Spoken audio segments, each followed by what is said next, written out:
The Great War was a conflict of mass mobilization, civilians enlisting in a military that was previously comprised of small militias of professional military men. The military bureaucracy necessarily expanded to meet these increased demands. In the Canadian case, this process of expansion was far from seamless, which this video will address using the Canadian Army Medical Corps, or the CAMC, as an illustrative example. Historians Tim Cook and Desmond Morton have both noted that from the moment they enlisted, soldiers' lives were defined by stasis as they moved through the structures of the bureaucracy. Nick Clark addresses one of these structures, medical examinations, in his monograph Unwanted Warriors. On page 135, Clark writes, "Some doctors continued to declare unwilling men medically unfit throughout the entire period of the war." He also notes that, especially early in the war, medical officers often declared men fit for general service when they were not, with the intention that these men serve in support positions and never actually see battle. The contingency and inconsistency that Clark identifies in the operations of the Medical Corps are indicative of larger themes in the bureaucracy as a whole, that it was finding its footing and underwent periods of difficulty or confusion. Clark's critical position of the CAMC is somewhat unique in the historiography of the First World War. That is not to say, however, that the Medical Corps was not recognized at the time as needing reformation. In 1916, Sam Hughes commissioned a report into the operations of the Medical Corps. He appointed Dr. Herbert Bruce, a man with no military experience, to be the principal author. Bruce's report was incredibly critical. It is even cited as a reason for Sam Hughes' resignation, indicating to historians the imbrication of politics and military operations. Secondary sources claim that the report was especially critical of the Canadian Medical Corps' reliance on British infrastructure to deliver services, and recommended a complete separation of field hospitals and convalescent homes. It encouraged the transportation of wounded soldiers back to Canada, and especially stressed the need for clearer regulations, claiming that the system under which doctors operated was the reason for unfit men being declared fit for service, a problem that Nick Clark identifies as a historian today. Overall, Bruce recommended a complete reorganization from top to bottom of the Medical Corps. The goal may have been to expedite the expansion of the Canadian bureaucracy, but the result of his report was scandal. Multiple historians today argue that the critiques of the report was largely unfounded. The Bruce Report prominently highlights the narrative of empire in the First World War historiography.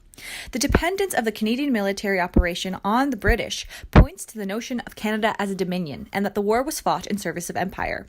Historians note that British-born men were most likely to enlist in the CEF at the beginning of the war, feeling compelled to serve king and country. For Bruce, it seems that the question of control over the Medical Corps became an arena for articulating discontent over Canada's imbrication with Britain. Bruce's report also demonstrates that during the war, there was a recognition of the need to find sustainable and achievable methods of expanding and improving the Canadian military operation. The outrage that followed the report indicates the difficulties in finding a way forward in such a process. Canada's High Commissioner appointed a board of inquiry to determine the validity of Bruce's findings. The board published its own report in the British Journal of Medicine in January 1917. As a historical primary source, this publication is limited because it was commissioned for the particular purpose of restoring confidence in the efficacy of the Medical Corps. In the publication, the Board of Inquiry agrees with Bruce that men had been passed in the medical examinations who ought not to have been, but on other counts disagreed. They advocated for the continued cooperation of the British and Canadian medical apparatuses, stating that the system was simple and likely to be practical in operation. In 1919, Bruce published a book defending his criticisms of the CAMC. The title of the book in itself indicates some of the limits of this text as a historical source. It is politically charged and was personally motivated. In it, Dr. Bruce laments, "The day is yet far distant when we can safely dispense with a properly organized Army medical service." He reiterates that the inadequate bureaucratic systems, records, and regulations of the CAMC impacted the well-being of Canadian soldiers, who depended on structures that afforded independence in Canadian military operations. While his recommendations in the initial report may have been unfounded, on this point some historians may concede. The Pension Board of the 1920s and 30s relied upon records of the Medical Corps to grant funds for disability caused by war injury. These records in many cases simply did not exist. The wartime medical services lacked adequate resources and procedures to properly document soldiers' injuries at the front, which impacted soldiers' lives in the post-war years.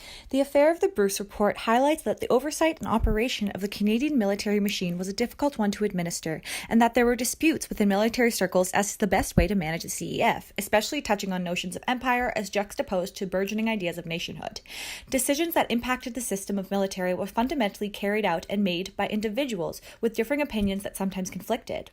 Rather than facilitating the great adventure that was promised, the Canadian military sometimes struggled under its responsibilities, a complexity that adds texture to our understanding of the First World War experience.